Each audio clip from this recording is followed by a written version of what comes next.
J'avais dit que je parlerais encore de Doctor Who à l'avenir, et puisque j'ai Galvatron, je me devais de continuer son équipe.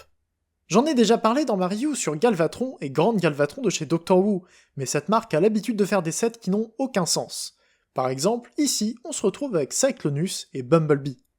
Ça aurait pu être pire, on aurait pu avoir Ferrac avec Bumblebee ou encore Goldbug SG ou Bugbite avec Cyclonus, mais non, on a bien deux personnages de la G1 américaine. C'est juste l'association des moldes qui est étrange. On ne présente plus Bumblebee, c'est la tête de la franchise qui est déclinée à tout moment dans une dizaine de variantes et de produits dérivés. Mais Cyclonus est un peu moins connu, c'est le bras droit de Galvatron, créé à partir de Bombshell dans le film de 86, une erreur depuis l'écriture puisqu'il devait être Skywarp au départ. C'est un personnage loyal et souvent mis en avant, plutôt sérieux à la différence du Seeker dont il aurait dû être la nouvelle forme. Donc, finalement, le changement est peut-être pas une si mauvaise idée. Comme d'habitude, Doctor Who nous donne ici les versions parmi les plus petites de ses personnages. On est bien au niveau des Micromasters officiels, au moins pour Cyclonus. Je commence avec lui, parce qu'il est juste vraiment impressionnant. Pour un robot si petit, ce mode alternatif est excellent.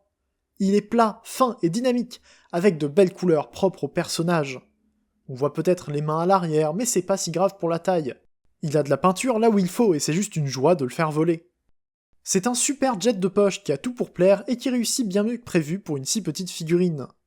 Parce que, je rappelle qu'il est minuscule. Quand on compare avec sa version Kingdom, on voit bien que c'est pas la même chose. Il loge littéralement sur une aile du Voyager. Parlant du Voyager, il est assez parfait pour représenter Cyclonus en mode vaisseau avec Galvatron en robot. Donc, même si on change de collection pour passer au Doctor Who, on peut garder Cyclonus Kingdom dans ses étagères. Alors bien sûr, puisqu'il est si petit, on voit aussi le robot en dessous. C'est un peu normal, mais le Kingdom le fait aussi, dans une moindre mesure. C'est quand même amusant de voir que malgré la différence de taille et d'ingénierie, il reste plutôt similaire. Par contre, il a pas d'accessoires. Ce sera aussi vrai pour Bumblebee, mais c'est un peu à cause de leur taille. C'est pas vraiment possible de faire un petit pistolet pour une figurine aussi petite, surtout qu'ils n'ont pas non plus de main faite pour tenir les armes. La version IDW de Cyclonus a bien une épée qui s'attache autour du poing, mais pour un pistolet, c'était apparemment pas possible. C'est un peu tout ce qu'il y a à dire sur Cyclonus, donc je passe à Bumblebee. Et cette coccinelle est minuscule. Alors oui, c'est vrai de tous les Doctor Who, mais là, c'est vraiment petit. Bumblebee pourrait être perdu à peu près n'importe où à cause de sa taille. En tout cas, c'est quand même une petite voiture très bien faite. Un peu déformée et simplifiée, mais très reconnaissable. Il pourrait presque passer avec des micro-machines, ce qui est quand même impressionnant.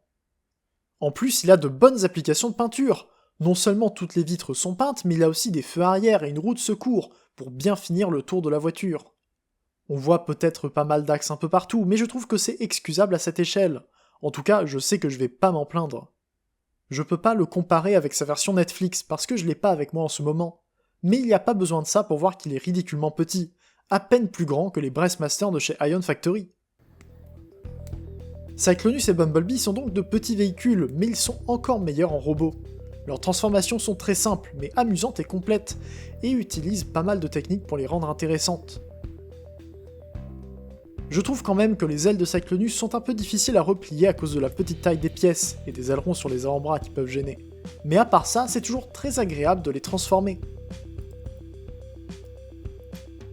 Et en plus, ça donne de super robots. Encore une fois, ils sont petits et arrivent à la limite des tailles à peu près utilisables pour des figurines articulées. Et le meilleur dans tout ça, c'est qu'ils sont beaux et bien articulés malgré leur taille. Cyclonus est une très bonne représentation de son design G1. Il est bien proportionné malgré des bras peut-être un peu courts, et comme en mode alt, ses couleurs sont très bien faites. Même à une si petite taille, on reconnaît très bien le personnage. Tous les détails sont là, même si la tête est un peu simpliste, à cause, justement, de sa taille.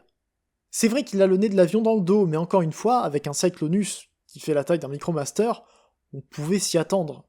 Niveau articulation, il lui manque un ball joint à la tête, un bassin articulé et une rotation aux hanches. Mais à cause de la transformation, c'est clair que c'était pas vraiment possible de lui ajouter une pièce en plus dans les cuisses pour qu'il puisse orienter les pieds vers l'extérieur. Par contre, ses chevilles s'inclinent, ce qui est génial pour le rendre un peu plus stable. Il lui manque quand même des talons, et les chevilles sont plus solides que les genoux. Donc la manipulation est pas optimale, mais au moins il a de quoi bouger un peu. En fait, je me suis rendu compte à l'écriture que même s'il me plaisait beaucoup visuellement, Cyclonus n'est pas celui que je préfère avoir en main. Il est beau, il est bien fait, mais sans accessoires, on se retrouve juste à ne pas pouvoir en faire plus que le transformer et le mettre dans 2 ou 3 poses, tant qu'il ne tombe pas. Mais ça n'empêche pas qu'il soit beau. Il y a qu'à le comparer au Kingdom encore une fois pour voir la différence de taille, mais aussi le respect du modèle d'animation des deux côtés. Le Doctor Who a quand même des teintes différentes et peut-être qu'un futur repaint du Kingdom pourra le rendre encore plus proche du modèle d'animation, puisqu'il semble décidé à nous faire encore des repaints en Studio Series 86. Et si j'ai pris Cyclonus, c'est pour le mettre avec Galvatron, et on voit lequel est sorti en premier. Je sais que Galvatron était pas parfait, mais maintenant que j'ai d'autres Doctor Who, je le vois encore plus. C'est flagrant, Cyclonus a peut-être des défauts, mais il est mieux articulé, mieux fini, et mieux pensé en général que Galvatron. J'avoue que les couleurs du jouet sont pas parfaites, mais même niveau mold, Galvatron est loin d'être aussi bon que Cyclonus. Au moins, ça met en confiance pour la suite, et on peut se dire qu'ils peuvent que s'améliorer pour les futures sorties. Et ça se confirme avec Bumblebee. Il est ridiculement petit, mais tellement bien. On reconnaît forcément le personnage, de ses pieds en demi-capot à sa tête avec les plus petites cornes qui puissent être faites. C'est un petit robot mignon, super amusant à manipuler malgré sa taille. Là encore, tout est au bon endroit pour faire Bumblebee. Je dois avouer que je me plains de la hauteur des pieds sur le Studio Series 86, mais là, ça lui va très bien, peut-être parce qu'il veut pas être totalement cartoon non plus. Sa tête le rend super mignon, et avec un ball joint ouvert à l'arrière pour la transformation, il peut regarder entièrement vers le haut, ce qui est toujours une bonne chose.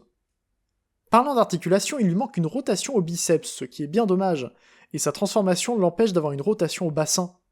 Mais je le trouve plus agréable à manipuler que Cyclonus, peut-être à cause de ses jambes, ou des axes généralement plus équilibrés. Quand je veux bouger quelque chose sur Bee, je vais pas devoir casser le reste de la pose parce que c'est trop solide ici et pas ailleurs. Bumblebee est juste un petit jouet très mignon, très amusant en main et surtout, absolument minuscule. Rien qu'à côté d'Arcee New Age, il est vraiment petit. Alors à côté de Wheeljack Earthrise, on le voit même plus. Mais il n'est pas aussi petit qu'il aurait dû être pour être à l'échelle avec Cyclonus. Il faut dire qu'il aurait été impossible à manipuler s'il avait été encore plus petit. Donc, il ne fait qu'une tête de moins que Bumblebee New Age, que je n'ai pas. Et c'est pour ça que je compte l'utiliser avec mes Legends actuels. Il est plus simple que la plupart d'entre eux, mais il est quand même très cool, et il rend très bien avec eux. Tant que j'ai pas beaucoup de personnages différents, et surtout que c'est pas des personnages qu'on voit souvent ensemble, je pense que ce Bee va bien me suffire. Et avec tout ça, je pense avoir tout dit au sujet de Bumblebee et Cyclonus Doctor Who. Malgré les critiques que j'ai pu en faire, je les aime beaucoup. Ce sont des figurines amusantes en main, que le format aide pas mal.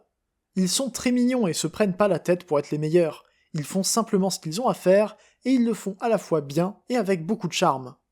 Comme d'habitude quand je présente une figurine tierce, j'ai acheté ce pack sur Chosy Store. Le lien est dans la description, et il y a même eu des rééditions du pack, mais vous pouvez également trouver d'autres Doctor Who ou même des repaints de ces deux-là encore disponibles, s'ils sont pas déjà épuisés. Et avec mon code LDR Optimus, vous me permettrez de continuer facilement les reviews de produits non officiels. Merci à tous ceux qui l'ont déjà utilisé. De mon côté, c'est tout pour moi. J'espère que la review vous aura plu et j'attends vos retours en commentaire.